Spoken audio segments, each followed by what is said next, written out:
السلام علیکم دوستو، آئیے سناتے ہیں آپ کو حامد میر صاحب کی وہ تقریر جس میں اس نے عمران خان صاحب کے لیے تعریفوں کے پل باندھ دیے۔ حالانکہ پچھلے 26 سال سے وہ بندہ ہے، ایک دن بھی اس بندے نے عمران خان صاحب کے بارے میں کچھ اچھے الفاظ نہیں بیان کیے، آج تو اس نے اخیر کر دی۔ آئیے سنتے ہیں حامد میر صاحب کی وہ سپیچ جس میں عمران خان صاحب کے منہ پہ انہوں نے ایسی تعریف کی جیسے پہلے کبھی انہوں نے تنقید کی ہی نہ ہو۔ آئیے سنتے ہیں۔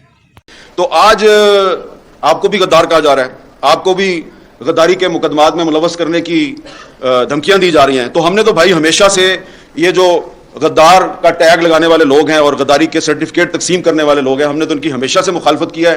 اب آپ بھی اس کی زد میں آ رہے ہیں تو ویلکم ٹو دا ٹریٹرز کلب، ہم آپ کو خوش آمدید کہتے ہیں غداروں کے کلب میں۔ اس کی وجہ یہ ہے کہ میں ذاتی طور پہ ہمیشہ یہ کہتا ہوں کہ اگر کوئی مجھے غدار کہتا ہے تو 100 دفعہ کہے کہ میرے لیے فخر کی بات ہے۔ ہاں، اگر کوئی آپ کو پیٹریوٹ کہتا ہے تو پھر آپ ذرا مشکوک ہیں، کیونکہ پھر پیپلز پارٹی پیٹریوٹ بنی تھی نا، پتہ نا آپ کو۔ تو مسلم لیگ کے اندر بھی جو گروپ بنے تھے قائد اعظم کے نام پہ، پتہ ہے نا آپ کو کس طرح بنتے ہیں، برا نہ بنائیے گا سرور خان صاحب۔ تو اس لیے اگر آپ کو کوئی پیٹریوٹ کہتا ہے تو پھر آپ مشکوک ہو جاتے ہیں۔ ہاں، کوئی غدار کہتا ہے اس کا مطلب ہے کہ یار یہ بندہ جو ہے نا یہ اس راستے پہ چل رہا ہے جس پہ فاطمہ جناح چلی تھی۔ سب سے پہلے اس ملک میں مادر ملت محترمہ فاطمہ جناح کو جنرل ایوب خان نے کہا یہ انڈین ایجنٹ ہے، اور کہا کہ یہ غدار ہے۔ اس لیے آج کے پاکستان میں جب کسی سیاستدان کو غدار کہا جاتا ہے تو میں سمجھتا ہوں کہ اسے اس پہ اعتراض نہیں کرنا چاہیے، خوشی کے ساتھ کہے کہ ہاں میں غدار ہوں، آؤ مجھے گرفتار کرو، آؤ میرے پہ مقدمہ چلاؤ۔ لیکن اگر کوئی فوجی ڈکٹیٹر جو ہے اس پہ آرٹیکل 6 کو ایبروگیٹ کرنے کا الزام ہے تو اس پہ مقدمہ ضرور چلنا چاہیے، اس کو کنوکٹ کیا گیا تو اس کو سزا بھی ملنی چاہیے۔ تو یہ شعیب شاہین صاحب جو ہے یہ میری اس بات سے اتفاق کریں گے، انہوں نے بڑے خوبصورت طریقے سے آپ کو ڈیفائن کر دیا ہے کہ آئین کی خلاف ورزی ایک اور چیز ہے اور آئین کو ایبروگیٹ کرنا ایک اور چیز ہے۔ تو آئین کی خلاف ورزی پر آپ ایک مقدمہ چلا سکتے ہیں کہ بھی تم نے ٹریفک سگنل توڑا ہے، تمہیں جرمانہ کرتے ہیں، لیکن ٹریفک سگنل توڑنے پہ آپ کہیں کہ تم غدار ہو، تم نے آئین ایبروگیٹ کیا ہے، تو یہ بات جو ہے یہ ناقابل قبول ہے۔ اس لیے پولیٹیکل گورنمنٹ کو فوجی ڈکٹیٹروں کے راستے پہ بالکل بھی نہیں چلنا چاہیے۔ آج کیونکہ عمران خان صاحب ہیں، تحریک انصاف کے بہت سے لیڈر یہاں پہ بیٹھے ہوئے ہیں، تو آپ کو فوڈ فار تھاٹ دینا چاہتا ہوں کہ آپ ذرا سوچیں کہ جب آپ حکومت میں آتے ہیں تو کیا وجہ ہوتی ہے کہ یہ پی ایف یو جو آج آپ کی ہوسٹ ہے یہ آپ کی حکومت کے اقدامات کے خلاف عدالتوں میں چلی جاتی ہے۔ جیسا کہ آپ کو ہمارے دوست بتا رہے تھے، ہم نے یہاں اسلام آباد میں ایک سکوت میڈیا کیمپ لگایا، ایک سکوت ڈھاکا ہوا تھا، ہم نے کہا یہ سکوت میڈیا ہو گیا کیونکہ سارا میڈیا ہی بند کر دیا ہے۔ وہ فیض آباد میں دھرنا چل رہا تھا، اس کو روکنے کے لیے سارا میڈیا ہی بند کر دیا انہوں نے۔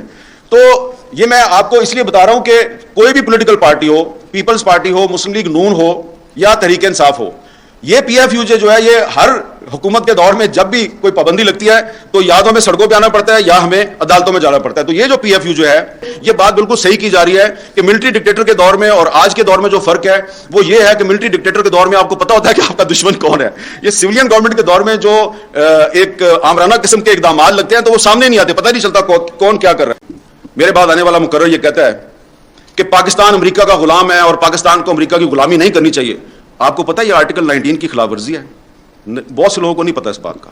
یہ آرٹیکل 19 کی خلاف ورزی ہے کیونکہ آرٹیکل 19 میں انہوں نے ایک چھوٹے سے کچھ الفاظ شامل کیے ہوئے ہیں کہ آپ کسی دوست ملک کے خلاف بات نہیں کر سکتے۔ تو اب دوست ملک کون ہے بھائی، اس کی کیا ڈیفینیشن ہے؟ تو آپ نے اگر مجھے گرفتار کرنا ہے، ابھی میں کہہ دوں کہ امریکہ کی غلامی نامنظور، تو یہ آپ آرٹیکل 19 کے تحت مجھے گرفتار کر سکتے ہیں۔ تو جو میثاق صحافت ہے اس میں سب سے اہم چیز یہ ہونی چاہیے کہ یہ جو آرٹیکل 19 میں آپ نے کولونیل مائنڈ سیٹ کو انجیکٹ کیا ہوا ہے، اس کولونیل مائنڈ سیٹ کو آرٹیکل 19 میں سے نکالیں۔ یہ آپ کی میثاق صحافت کے لیے بہت ضروری ہے۔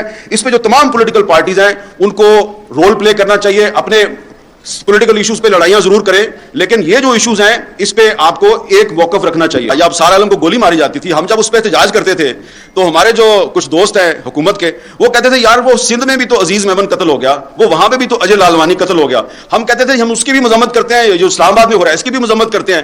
تو آپ کو اسٹینڈ تو لیں، اسٹینڈ کسی نے نہیں لیا، لیکن I must pay tribute and my salute to doctor Shireen Mazari. Ultimately تو وہ ڈاکٹر شیریں مزاری نے بھی یہ کریڈٹ خان صاحب کو دے دینا ہے، لیکن انہوں نے کچھ ایشوز پہ سٹینڈ لیا، خاص طور پہ جو جرنلسٹ پروٹیکشن بل تھا، وہ تمام یہ جو پی ٹی آئی کے دور حکومت کی خامیاں ہیں، اس دور میں میرے بھی بہت سے انٹرویو بند ہوئے، میں نے بھی بڑے مظاہرے کیے، بڑی تنقید کی، لیکن جس طریقے سے 2.5 سال لگا کے انہوں نے جرنلسٹ پروٹیکشن بل جو ہے اس کو منظور کروایا اور کبھی کبھی میں سنتا ہوں کہ آج کل پی ٹی آئی والے کہتے ہیں بڑے راز ہیں ہم سامنے لے آئیں گے. بھائی ہمارے پاس بھی بڑے راز ہیں, ہم بھی سامنے لے آئیں گے اور بتائیں گے کہ ڈاکٹر شیریں مزاری جو ہے اس کو جرنلسٹ پروٹیکشن بل کی وجہ سے کہاں کہاں پہ کون کون اس کو طلب کرواتا تھا, اس کو پیشیاں بھگتنی پڑتی تھی, کون اس کو کیا دھمکیاں دیتا تھا. یہ بتا دوں گا نا میں جس دن, میں سیریس بات کر رہا ہوں, اس دن آپ لوگوں کو لینے کے دینے پڑ جائیں گے. But not here to embarrass anyone. میں آپ کو اس پہ شاباش دینا چاہتا ہوں کہ آپ نے وہ جرنلسٹ پروٹیکشن بل منظور کروایا. اتنی مشکل زگ زیگ میں سے نکل کے فروغ نسیم نے پوری کوشش کی کہ یہ بل منظور نہ ہو, لیکن پھر بھی وہ بل منظور ہو گیا, اور اس کا کریڈٹ جو ہے وہ مینلی ڈاکٹر شیریں مزاری کو جاتا ہے, اور پھر بعد میں آپ تحریک انصاف کو بھی اس کا کریڈٹ دے دیں. لیکن یہ بات میں اس لیے کر رہا ہوں, میری بات کا برا نہ بنائے, کہ جب فروغ نسیم صاحب اس بل کے خلاف سازشیں کر رہے تھے اور انہوں نے جو مسنگ پرسنز کا بل تھا اس کے خلاف بھی سازشیں کی, تو کوئی روکنے والا نہیں تھا ان کو. یہ بڑا پرابلم ہے کہ آپ اس کو روک نہیں رہے تھے. اور مجھے پتا ہے کہ مجھے کہاں کہاں سے پریشر آتا تھا کہ یار یہ تم کیوں یہ شیریں مزاری کے بل کو لیے پھر رہے ہو. جب اس کو پی ایف یو جے نے سپورٹ کر دیا اور اس کو human rights commission of Pakistan نے سپورٹ کر دیا, اور مجھے آئی رحمان مرحوم نے کہا, میں نے جب ان کو جا کے اس کا ڈرافٹ رکھا تو آئی رحمان صاحب نے کہا حامد یہ بل منظور ہو جائے گا. میں نے کہا سر ہو جائے گا. اس نے کہا اس کا مطلب ہے میری ساری زندگی کی جو سٹرگل ہے وہ کامیاب رہی. وہ بل منظور ہو گیا, وہ بل منظور ہو گیا. لیکن پھر کیا ہوا کہ پھر اس میں کمیشن بننا تھا کہ کسی صحافی پہ جب حملہ ہوتا ہے تو وہ کمیشن جو ہے اس نے انکوائری کرنی تھی, اور اس کمیشن میں ورکنگ جرنلسٹ کی تعداد زیادہ تھی. اب وہ کمیشن اگر وہ کمیشن آج ہوتا تو یہ جو بہت سے صحافی ہمارے سامنے بیٹھے ہیں جن پہ آج کل مقدمات درج ہو رہے ہیں اور ان کو ہراسمنٹ کا سامنا ہے, تو وہ کمیشن ان کی انکوائری کر رہا ہوتا. لیکن ایک بات میں آخر میں ضرور کروں گا, اسلام آباد ہائی کورٹ بار ایسوسی ایشن جو ہے اس نے پاکستان تحریک انصاف کے دور حکومت میں ایک آبزرویشن دی تھی تقریباً 5-6 مہینے پہلے, کہ لاپتہ افراد کا جو معاملہ ہے اس پر اب میڈیا میں بات کرنا بڑا مشکل ہو گیا ہے. وہ تو تھا تحریک انصاف کا دور حکومت, اب شہباز شریف صاحب کا دور حکومت ہے.